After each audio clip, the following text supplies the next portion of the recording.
The last time my family got together, I told myself I'd keep my mouth shut, smile, nod, eat the food, and leave early. I even practiced it in my head while driving over. Don't rise to it, Ryan. Just let them talk. But I should have known better. These people have always needed someone to kick, and for years, that's been me. I'm Ryan. I'm 28. I work in logistics. Or at least that's what I used to tell them before they all started twisting it into glorified delivery boy jokes. What they didn't know, and what I never felt the need to correct, is that I'd quietly bought out a regional supply chain company after a stroke of freakish good luck changed everything. I'm talking about the lottery. The actual, honest-to-goodness, megaball, camera flash, life-changing lottery. $10 million. Overnight. And I told no one. Not even my parents, who passed away years ago. Not my sister.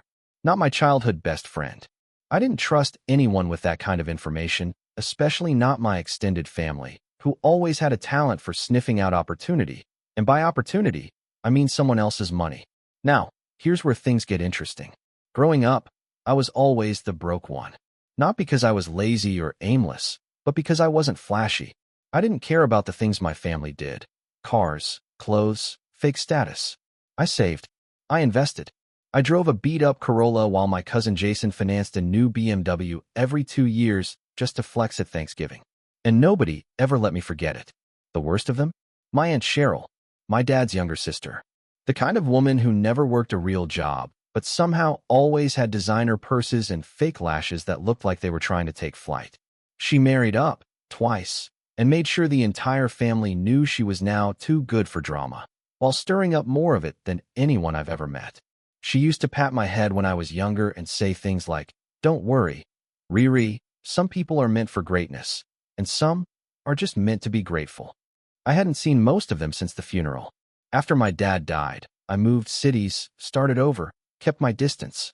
So when my sister Leah called to say she was hosting a big family dinner to introduce her new boyfriend, I was hesitant. But she begged, said it would mean a lot to her. And I'd always had a soft spot for her, even if we weren't as close as we used to be. So I agreed. I showed up late on purpose, dressed simple, black button-down, jeans, clean sneakers. Just enough to blend in. The house was loud when I walked in. Laughter, chatter, silverware clinking. I could smell roasted chicken and garlic bread. Leah was setting the table, and when she saw me, she ran over and gave me a big hug. "You actually came," she whispered, surprised. "Only for you." I smiled.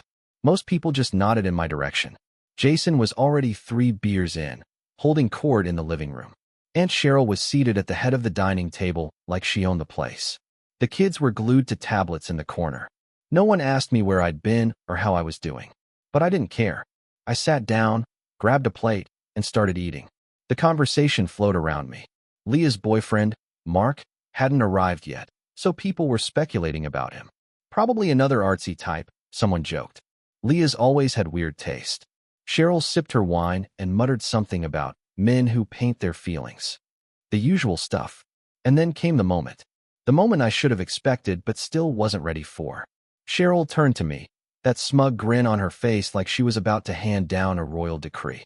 "So, Ryan," she purred, "still delivering boxes, or did you finally upgrade to fast food?" I kept chewing. Didn't even blink. "Oh, come on," she pressed. "Don't be shy. We're all family here. You can tell us if you're still living paycheck to paycheck. Just don't ask me for a loan." She laughed, and a few others joined in, though more out of habit than amusement. I shrugged. "Works fine. Fine." She mimicked, then leaned in with a faux whisper. "You know, you really remind me of your dad. Always struggling. Always pretending he didn't mind being broke." Her voice dropped lower. "You'll always be broke, just like your dad." Silence. It wasn't what she said. It was how she said it. Like my father was a disease she was glad to have survived. Like his quiet strength, his integrity, his sacrifices were just punchlines in her cruel little comedy club. I felt something twist in my chest, but I didn't let it show. I took another bite of garlic bread. Chewed slowly. Not at once. That's when the front door opened. Leah gasped. "Mark's here." Everyone turned as he stepped in. Tall, clean-cut, confident. He had that calm, easy presence that makes you like him instantly. But the second his eyes landed on me, he stopped. Did a double take. Then he blinked, pointed at me, and said, "Wait." You're the guy who won that $10 million lottery, right? The room went still. Even the kids looked up. I didn't move. I just kept chewing. Jason's beer hovered midair. Cheryl's wine glass tilted. Leah's jaw dropped. And Mark, sweet, clueless Mark, looked around and added, I recognized him from that article a few years ago. They used your photo, remember? You went totally off the grid after that. I swallowed. Yeah, I said casually. That was me. And just like that, everything changed. If you've ever seen a pack of wolves pause mid-howl, then blink, sniff the air, and slowly turn toward a new scent, that's what the room felt like. All those years they barely looked at me. Now, suddenly, I was the main course. There was a beat of silence after I confirmed it. Yeah, I was that guy. Then everything cracked open. Cheryl, bless her dark little heart, went from condescending aunt to red carpet PR agent in 2 seconds flat. She laughed, actually laughed, and reached across the table like we'd been sharing secrets for years. Ryan, why didn't you say something sooner, darling? I'm so proud of you, she practically sang. I just blinked at her. You said I'd always be broke. Like Dad. Oh, come on. She waved her hand, like she was shooing away a fly. You know I was joking. That's just our family humor. We tease because we love. Jason chimed in next, slapping my back like we were best buds. Man, you really kept that under wraps. 10 million? That's baller. We should hang out sometime, grab a drink. Catch up. He grinned like he wasn't the same cousin who once posted on Facebook about how some people can't handle the grind and settle for mediocrity. Leah looked like she was caught between awe and betrayal. You never told me, she said softly, her face falling. I softened a little. It wasn't personal. I just wanted to keep it quiet. She nodded slowly, but her eyes were clouded. I could tell the gears were already turning in her head, trying to connect past behavior with this new information, trying to decide if she should feel hurt or impressed. Meanwhile, Cheryl was already on her second transformation. Ryan, you should really consider investing. Real estate is so hot right now, and I just happen to know someone who could help. Her son, Jason, obviously. He's been flipping properties and would love to partner with someone like you. Jason nodded eagerly. We could do big things together, man. I've got ideas, I just need capital. I just kept chewing. I didn't say no. I didn't say yes. I just watched them scramble to rewrite years of insults into half-hearted memories of tough love. That dinner turned into a circus reel fast. Suddenly, people who never asked about my job were curious. People who hadn't spoken to me since the funeral were laughing too loud at things I didn't say. Even the kids were hovering closer, like they'd been told I might start handing out candy or Teslas. And Cheryl? She went into full legacy mode. Do you remember when you were little and I used to take you for ice cream? She gushed. I always told your dad you were special. Didn't I say that? You had that sparkle in your eye. That never happened. Ever. I just smiled and nodded. Sure, Aunt Cheryl. After dinner, she followed me into the kitchen while I was rinsing my plate. No one else helped, of course. I'd barely turned on the tap before she leaned in with her wine glass and that fake sweet voice that made my skin crawl. You know, she said, swirling her Chardonnay, your father would be so proud of you. I didn't respond. I always knew you had it in you. You were never like the others, she added, her voice growing lower. And now that you've had your little windfall, maybe it's time you started thinking about family in a different way. I raised an eyebrow. How so? Oh, don't be coy. Jason's been struggling. And I'm not saying you owe him anything, of course not. But helping your cousin out? That would mean the world to this family. There it was. The hook. The switch from fake support to strategic pressure. I leaned against the counter, drying my hands slowly. You know what I find interesting? I asked. What's that? The sudden love. She laughed like I'd told a good joke, but her eyes darted. She knew I wasn't playing along. I should get going, I said, brushing past her. Oh, don't be silly, she called out. You should stay the night. We've got extra rooms. Make a weekend of it. But I was already grabbing my coat. I needed air. That would have been the end of it. But the next morning, my phone started buzzing. Texts, emails, Facebook messages, even a LinkedIn request from a cousin I hadn't seen since 2012. They were all variations of the same thing. Hey man, congrats. Can we talk about something real quick? I've got this opportunity one think you'd love. I ignored them all. Then Leah called. I hesitated before answering. Hey, I said. She didn't waste time. What's going on? What do you mean? You won the lottery? And you didn't tell me? I wanted to stay under the radar. She sighed. I get that, I do. But Ryan, we're family. I hesitated. That word doesn't mean what it used to. Silence. Then, more softly, you think I'm like them? No, I said truthfully. But I think you let them treat me like I didn't matter. You never stopped them. That landed. I could hear it in her breath. I'm sorry, she said eventually. I didn't say anything. She continued. Look, I know Cheryl can be a lot. And Jason's a jerk. But not all of us are after your money. I know. Then why are you acting like we are? Because suddenly, everyone is nice to me. You know how long it's been since Cheryl looked at me without sneering? Years. Maybe they're just trying to make things right. Maybe. Or maybe they're trying to get a piece before the door closes. She was quiet for a long time. Then, I'm not calling for money, Ryan. I'm calling because I miss my brother. And I wanted to believe her. I really did. For a couple of weeks, things were quiet. I went back to work. Well, sort of. I still managed the company I'd bought, but mostly from a distance. I kept a low profile. Didn't buy anything flashy. Still lived in the same condo. Still drove the Corolla. But the whispers didn't stop. Turns out Mark, Leah's boyfriend, had told his cousin about me, who told his coworker, who mentioned it at a poker night. And within a month, it seemed like every extended relative in a 50-mile radius had heard something. The tipping point? An envelope. It arrived in my mailbox one Thursday. No return address. Inside, a printed letter and a photo. The letter was from Cheryl. It started off friendly. We're so proud of you. Then quickly shifted to emotional blackmail. Your uncle is sick. We're drowning in medical bills. Jason's business is suffering. If you could just see it in your heart to lend a hand. But the photo? It was of my father. Young. Smiling. Arm around a much younger Cheryl. The caption written in pen beneath it. He'd want you to take care of us. That's when the dam cracked. Because Cheryl never even visited my dad when he was in hospice. Never called. Never came to the funeral. And now she was using his memory as a crowbar to pry open my bank account. I crumpled the photo. But I didn't throw it away. Not yet. Because that was the moment everything shifted. I wasn't angry. Not really. I was cold. Cold in the way that people get when they've been slapped across the face one too many times and finally stop flinching. They didn't just want my money. They wanted my silence. My obedience. My place back at the bottom of the family food chain. Just now with a nicer wallet. And they had no idea who they were dealing with anymore. The next weekend, I visited Leah. She opened the door and immediately looked nervous. I didn't tell them, she said. I know. But they're asking me questions. Cheryl cornered me yesterday at Grandma's. What did you say? That I didn't know anything. But Ryan, they're talking. Jason thinks you're hiding assets. He said something about calling a lawyer. That made me smile. Let them, I said. Ryan. No. It's fine. Are you okay? I'm better than okay.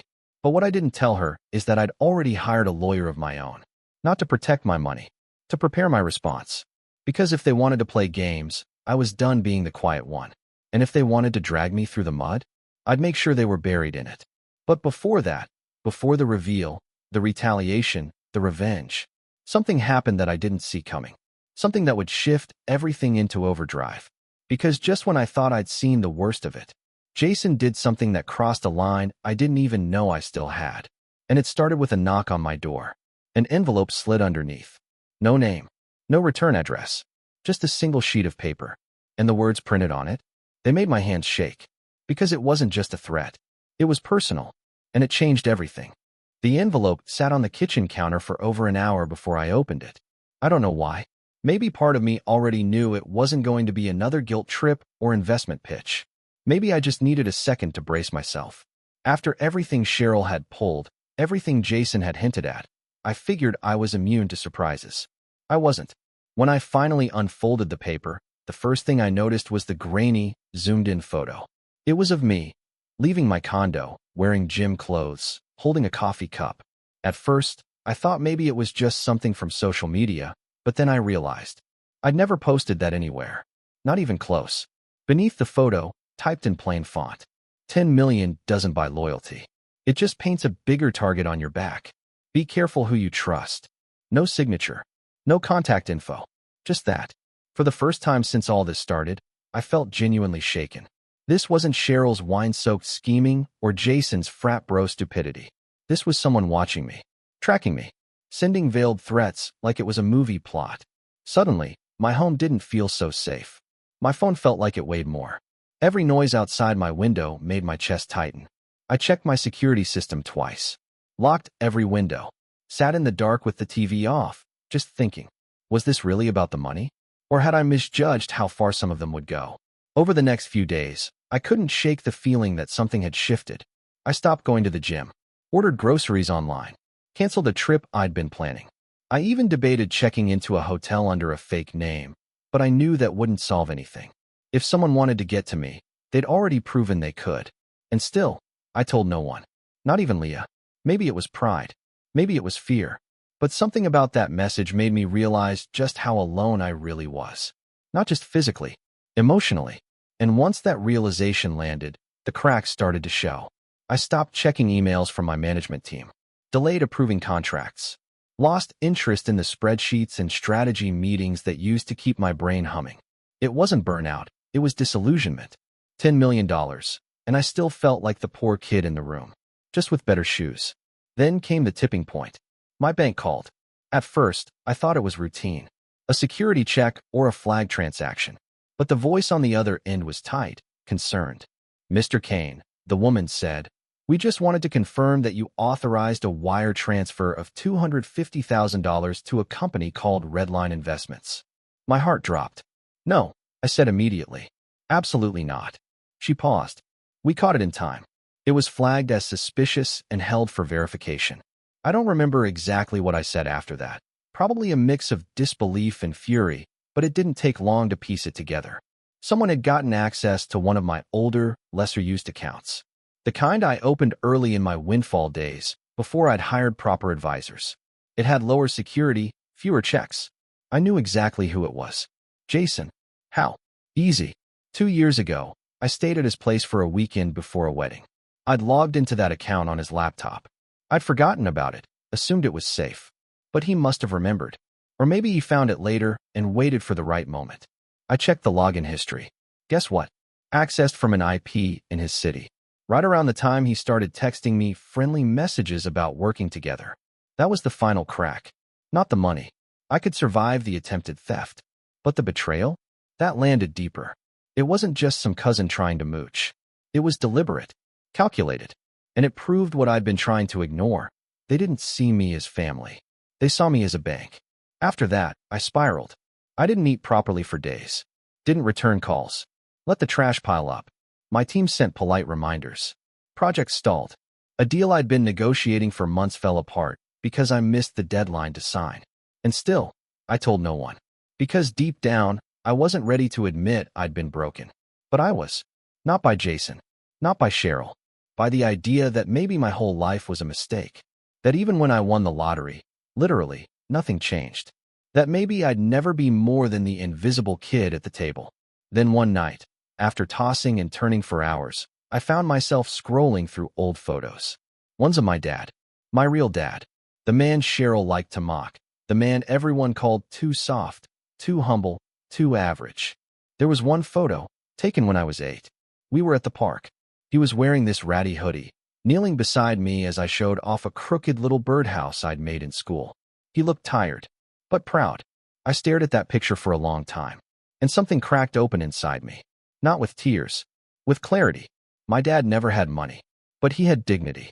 He worked 3 jobs, skipped meals so I could eat, took the bus in the snow, saved every extra dollar to buy me books, and he never asked anyone for anything. He didn't need to prove himself to people who didn't care about him, and neither did I. That's when the fall ended, and the climb began. The next morning, I got up early, showered, shaved, cleaned the apartment from top to bottom, threw out the takeout boxes and the unopened mail. Then I sat down and made a list. Not of goals, of rules. Rule number 1, no more silence. I called my lawyer, told him everything. The message, the stolen login, the attempted wire. He took it seriously, filed reports, froze all vulnerable accounts, hired a cybersecurity team. I felt the fog lift a little. Rule number 2, no more hiding. I met with my company's board later that week. Apologized for dropping the ball. Told them I'd been going through a rough patch, but I was back.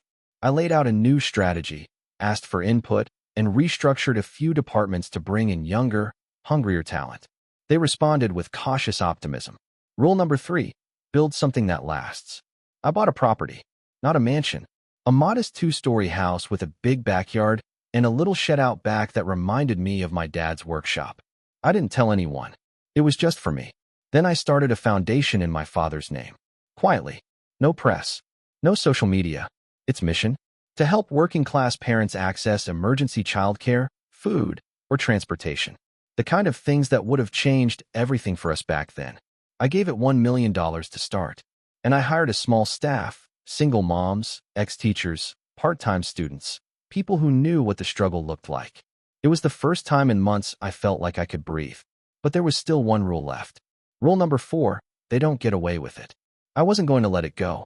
Not just the attempted theft, but the disrespect, the manipulation, the way Cheryl paraded around pretending to care, the way Jason thought he could steal from me and then show up at the next holiday with a smile.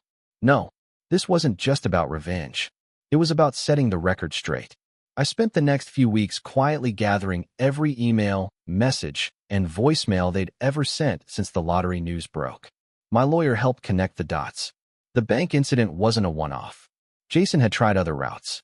He'd made inquiries about my estate, even sent a fake job offer to my management firm to try and get details about my holdings. Cheryl, meanwhile, had submitted a proposal to a third-party investor, pitching a family retreat that would be generously funded by her nephew's recent earnings. That was her phrasing. She even included my name on the document. Without asking me. All of it, I documented. And all of it, I planned to use. Because the rise wasn't just about healing. It was about making sure no one could ever drag me down again. Not with words. Not with schemes. Not with guilt. And when the time came, I'd do it cleanly. Publicly. In a way they'd never forget. But just before that plan took off, something else happened. Something I didn't see coming. One night, Leah called. And she was crying. Not quiet tears. Sobbing. Begging me to come over. And what she told me, it changed the entire trajectory of everything. Because she wasn't just caught in the middle anymore. She'd been pulled into something far worse. And this time, she wasn't sure if she could get out.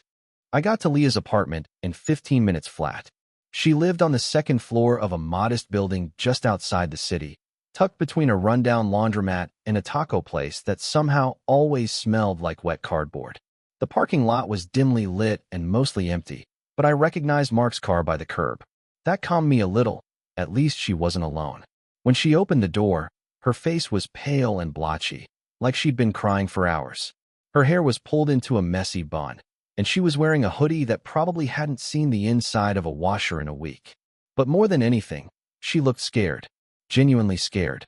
I stepped inside without a word.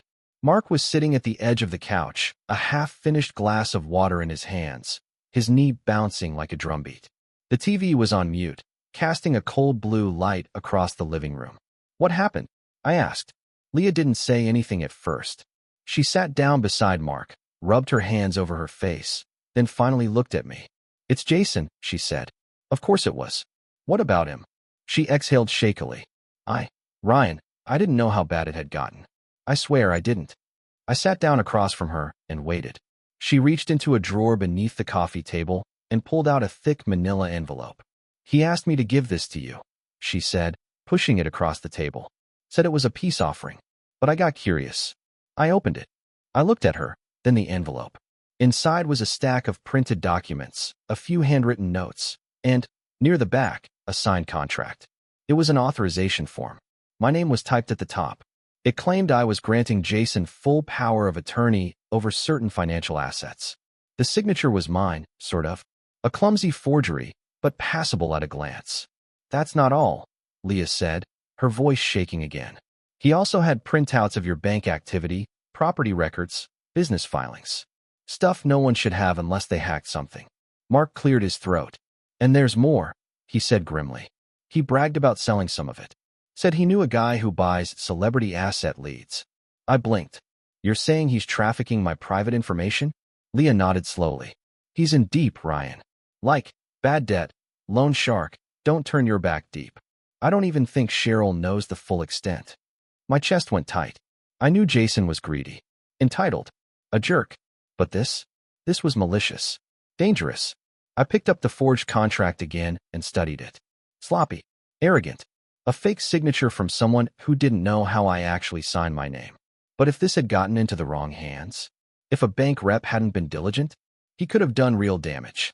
And now he was shopping around my identity like it was an eBay listing. Why are you telling me this now? I asked quietly. Leah looked down. Because I overheard a call. Yesterday, Jason was talking to someone. He mentioned a final move. He said something like, once we lock it in, we've got him. He won't be able to stop it. My eyes narrowed. Did he say what it was? No, just that it involved you.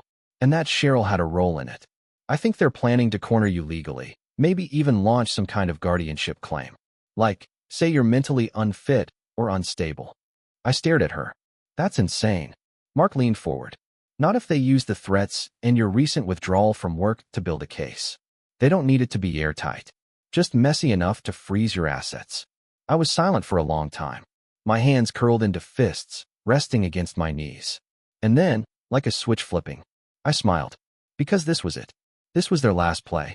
And they'd already overplayed their hand. They'd let their desperation blind them. And now? Now I had everything I needed. The next morning, I went to work. Not to my office. Not to the foundation. Not even to the coffee shop I sometimes used as a low-key meeting spot. I went to war. First, I looped in my lawyer again. Sent him copies of the fake power of attorney, the stolen documents, the forged signature. We submitted everything to the authorities, filed a fraud report, and got the bank to place a watch on any future account access attempts. Then we scheduled an appointment with a private investigator. I wasn't going to let this be a courtroom game of he said, she said. I wanted proof. Paper trails. Recordings. Photos. My lawyer connected me with a PI named Dorian. Gray hair, smart eyes, moved like someone who never stopped observing. Within 5 minutes, I knew he'd be worth every penny. I don't want surveillance for safety, I told him. I want it for strategy. I need to know what they're planning before they act. I need names, timestamps, everything. He nodded. Give me 2 weeks. He only needed 6 days. While Dorian went to work, I started making moves of my own. Leah, to her credit, helped every step of the way.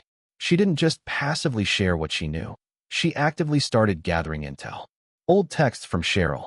Screenshots of conversations. Voicemails Jason left on her phone.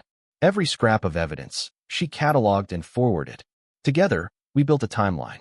Everything from the moment Mark mentioned the lottery to the most recent envelope of threats. And then we started building a list. People they'd contacted. Lies they'd told. Attempts at backdoor access. It was longer than I expected. At least 5 people had been approached by Jason, all under the guise of helping Ryan manage his wealth.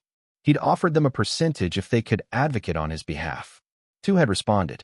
1 had filed a complaint with the Financial Ethics Board. Dorian tracked down the email threads. 1 line stood out. He's emotionally unstable. Classic lottery crash. He won't even notice if we take a little off the top. They were painting me as incompetent. Setting the stage. Trying to create a paper trail that could be used to petition a court for control over my assets. That wasn't just betrayal. It was a heist, with my identity as the vault. But what they didn't realize is that I wasn't alone anymore. And I had my own paper trail. Over the next week, I laid the groundwork. Step 1, secure my public image. I granted 2 interviews, one with a mid-sized business podcast, the other with a local newspaper. In both, I spoke openly and calmly about wealth, mental health, and privacy. I told the story of winning the lottery, but choosing to stay grounded. I talked about the foundation in my father's name. I came off smart, thoughtful, and emotionally steady. Step 2, bait the trap. I sent Cheryl a short, polite email. Hi, Aunt Cheryl. I know we haven't spoken in a while, but I've been thinking about your recent messages. Maybe it's time we had a proper conversation. I'm open to hearing ideas about family partnerships. Let me know if you'd like to meet sometime next week. Ryan. She responded within 3 minutes. Absolutely, sweetheart. I always knew you were level-headed. Let's meet Thursday. I can bring Jason. He has some amazing ideas too. Of course he does. I agreed. Step 3, call and backup. I reached out to Mark.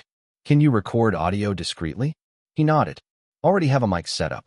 I reached out to Dorian. Can you be nearby in case things go sideways? I'll be in the next room, he said. Leah volunteered to host. Neutral territory. Cheryl would see it as a sign of family unity. Perfect. Thursday came. I arrived first. Mark handed me the mic. Barely visible, clipped under my collar. Remember, he said, let them talk. Don't interrupt. Let them dig. Leah looked nervous. She'll lie. She always lies. Not this time, I said. This time, she wants to win. She'll overplay. That's when we catch her. When Cheryl and Jason walked in, they acted like we were at a brunch in Malibu. Kisses on the cheek. Faux concerned glances. Jason clapped me on the shoulder. Hey, bro. Cheryl grinned like a cat who'd just found the cream. Ryan, honey, you look so good. This new clarity suits you. We all sat. I poured them coffee. Then I let them talk. Jason launched into a pitch about managing my brand, saying he had connections with celebrity consultants and private equity specialists. Cheryl chimed in about legacy trusts and protecting the family name. They didn't mention the stolen documents or the forged signature, but Jason did slip up. We've already been talking with some people, he said, just to prepare. You know, so when the time comes, it's seamless. What time? I asked, smiling. He blinked. You know, when you're ready to hand off some of the load. Cheryl jumped in. We want to help you focus on the big picture, sweetheart. No more stress. No more bad decisions. Mark, recording from the kitchen, almost dropped a spoon. I kept my face calm. Bad decisions? I echoed. Cheryl smiled wider. The kind you make when you're under too much pressure. Like not telling your family when you need help. That was it. That was the line. The setup was complete. And now? Now it was time to pull the pin. But I didn't do it that day. I let them walk out thinking they'd won. Let them go home and plan their next move. Because what came next? It wasn't just going to expose them. It was going to humiliate them. Publicly. Permanently. And for the first time in months. I was ready. I waited exactly 12 days. 12 days to let Cheryl and Jason breathe in their false sense of victory. To let them preen, gossip, maybe even brag to a few friends about how they'd finally brought Ryan around. I didn't rush. Because revenge, real revenge, isn't about lashing out. It's about letting your enemy write their own downfall, one arrogant word at a time. And they had. All of it. Recorded, archived, dated, and ready. So when the 13th day rolled around, I was prepared. Not just legally. Psychologically. Emotionally. For once in my life, I wasn't the quiet one in the room. I wasn't the kid sitting in the corner of the family dinner, chewing with his head down while Cheryl mocked his dad's salary. This time, I was the architect. The next stage started with a letter, hand-delivered by a process server right to Cheryl's door at 10:17 a.m. on a Tuesday. Jason got his an hour later. Both letters came in sleek black envelopes, the kind you don't throw away unopened. Inside was a formal notice. Subject, notice of legal action. You are hereby informed that you are under investigation for the following: attempted identity theft, financial fraud, forgery, defamation, harassment, and stalking. All evidence compiled and submitted to redacted law firm. Case number provided. You are advised to retain counsel. Arcane. From what Dorian told me later, Cheryl nearly fainted. Jason reportedly hurled the letter into a wall and screamed something about, Ryan doesn't have the guts. Oh, I did. Because what they didn't know yet was how far this had already gone. Let's rewind. Before sending those letters, I'd quietly launched a formal lawsuit, well-documented, airtight. We had time-stamped screenshots, phone recordings, digital metadata, and even voice analysis on the forged signature attempts. My lawyer, Michael Easton, had built the kind of case prosecutors salivate over. Not just civil, criminal. But that wasn't enough. So I also made sure the story went public. Not a salacious tabloid dump. A carefully curated expose. One of the podcast hosts I'd spoken to a few weeks earlier reached out for a follow-up. I agreed. On one condition, I wanted to talk about financial abuse within families, especially among sudden wealth recipients. He loved it. We filmed a 45-minute special. I didn't name Cheryl or Jason outright, but I didn't have to. I told the story. The betrayal. The forged documents. The threats. The envelope with my photo. I said it all calmly, like I was talking about the weather. And I ended with this. Money doesn't change who you are. It changes how others see you. And sometimes it reveals who they've been all along. The episode dropped on a Thursday evening. By Friday morning, it had 2 million views. By Saturday, a financial crimes blog had picked it up, cross-referencing it with my foundation and digging up public records of my lawsuit filings. By Sunday, Cheryl and Jason were infamous. I'll never forget the phone call. It was a week after the episode dropped. I was at the new house, painting a wall in the garage, actually, because even millionaires sometimes just need a weekend project, when my phone buzzed. Unknown number. Normally, I wouldn't answer, but something told me to. Hello. Silence. Then a slow, unsteady inhale. Ryan, it's Cheryl. I didn't speak. She continued. I just wanted to talk. Please, just hear me out. Her voice was so different. Smaller. Strained. Like all the oxygen had been sucked out of her royal kingdom, and she was left gasping in the ruins. I made mistakes, she said. I got caught up in things. Jason too. We thought we were helping. We thought if we could just, get ahead a little. I said nothing. You don't understand what it's like. To see someone like you win everything. When we've been trying for years. When we watched your dad struggle and thought we'd never end up like that. And then, there it was. The mask slipping. The disgust at my father's memory, still rotting inside her even when she was begging for mercy. I just want this to go away, she whispered. We're family, Ryan. Please, let's not do this in court. I finally spoke. It's not going to court. She paused. It's not. No, because I already settled it. What do you mean? I could hear the dread creeping in. I dropped the criminal charges. Told the DA I didn't want jail time. Not worth the stress. Oh my God, thank you. But I filed something else instead. What? A permanent restraining order. Against you and Jason. You can't come within 500 feet of me, my home, or my company. It was approved this morning. Dead silence. And, I added, I filed for damages. Civil court.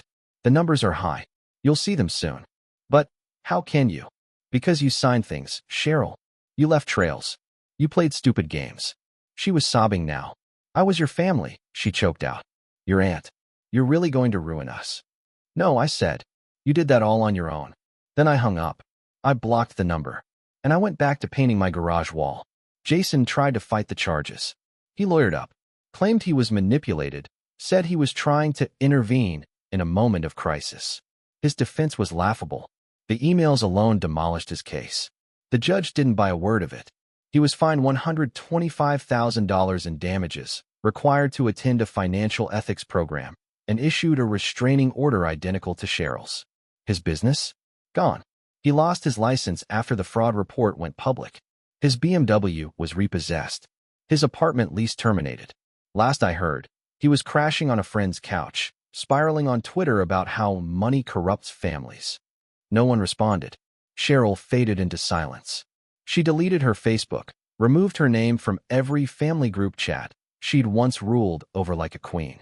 Her wine club politely suggested a break. Even Grandma stopped calling. And Leah? She never left my side. She stayed honest, stayed helpful. And after it all, she looked me in the eye one day and said, I'm sorry I didn't speak up sooner. I should have defended you years ago. I just nodded. Because we both knew the truth. You can't rewrite the past, but you can decide how it ends. Today, my life is quieter. I still run the foundation. We're expanding to 3 new cities. I take meetings from a sunlit office that overlooks a little lake where ducks paddle like they've got nowhere to be. I drink my coffee slow. My phone barely rings. And when I think about my father, my real family, I think about the birdhouse he helped me build. Crooked, clumsy, but ours. And I think about what he would have said if he saw me now. Not about the money, but about the peace. About the strength it takes to stay kind in the face of cruelty. To rebuild when no one claps for you. To be the man they never saw coming. They tried to steal everything from me, but I didn't lose a thing. Because in the end, they weren't worth keeping.